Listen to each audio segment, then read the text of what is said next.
What would you think if I told you that the company that gives you the internet actually started selling canned disco music? Get ready, because the story of Comcast has more twists than a tangled fiber optic cable. Let's go back to 1963. Ralph Roberts, an entrepreneur with a nose for business, bought American Cable Systems, a small cable television system in Tupelo, Mississippi. The price? $500,000. Imagine investing that amount in a startup today, with uncertain results. Roberts, however, saw something that others didn't: the future of entertainment in homes. Roberts was not alone. Alongside him were Daniel Aaron and Julian Brodsky, forming a trio that would be key in the company's rise. Their vision? Simple: to bring a clear and sharp television signal to rural areas where reception was terrible. The idea was great, but the road would be full of obstacles. The early years were a constant struggle. Getting customers was difficult. Convincing people to pay for something they could get, albeit with poor quality, for free was a challenge. In addition, the technology was nascent. The cables were heavy, the antennas, cumbersome, and the investments, huge.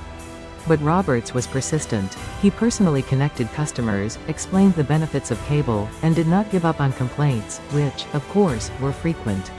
Little by little, American Cable Systems grew, expanding to neighboring communities.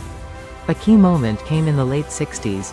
The company, now renamed Comcast, a combination of communications and broadcast, began to diversify.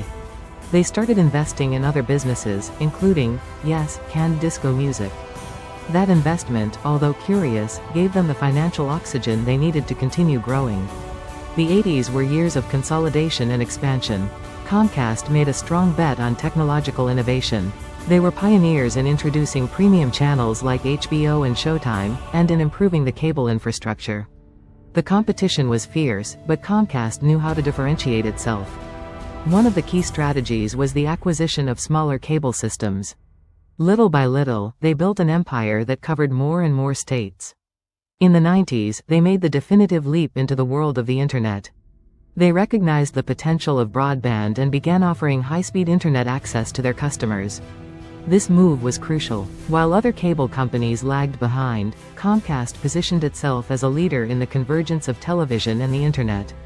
The new millennium brought new acquisitions, including AT&T Broadband, which made Comcast the largest cable company in the United States. The Comcast brand became ubiquitous. Its logo, a stylized blue comet, was seen in millions of homes. But success also brought greater attention and criticism. The company became synonymous with monopoly, high prices, and customer service. Let's say, not always impeccable. This is where the story gets juicy. Have you ever heard that Comcast intentionally slows down the internet speed to its customers to force them to pay more? This is one of the most persistent myths surrounding the company. The reality is more complex. While there have been documented cases of throttling, limiting speed, Comcast has consistently denied that it does so indiscriminately. They argue that they use network management tools to ensure an optimal experience for all users. However, distrust persists. The perception that Comcast has excessive power in the market, combined with a history of bad experiences from some customers, fuels the urban legend of deliberately slow internet. It is a debate that will probably never end. And, in a world where internet connection is almost as vital as water, any rumor about its control generates suspicion. Today, Comcast is much more than a cable company. It is a telecommunications, entertainment, and media giant. It owns NBC Universal, one of the largest media conglomerates in the world, with film studios, television networks, and theme parks. Its influence is undeniable. It controls access to information and entertainment for millions of people. But it also faces important challenges. The competition from streaming platforms, such as Netflix and Amazon Prime Video, is increasing.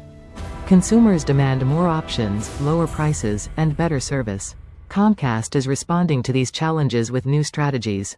They are investing heavily in original content, in improving their internet infrastructure, and in expanding their services to new markets. The battle for the future of entertainment and communications is far from over. Comcast, a company born from a small investment in a forgotten town, is today a global giant with enormous power. Its history, full of successes, controversies, and legends, reminds us that the road to success is never linear, and at public perception can be as important as financial results. Because sometimes, behind a simple blue logo, there is a whole story that few know, and a shadow of doubt that many do not forget.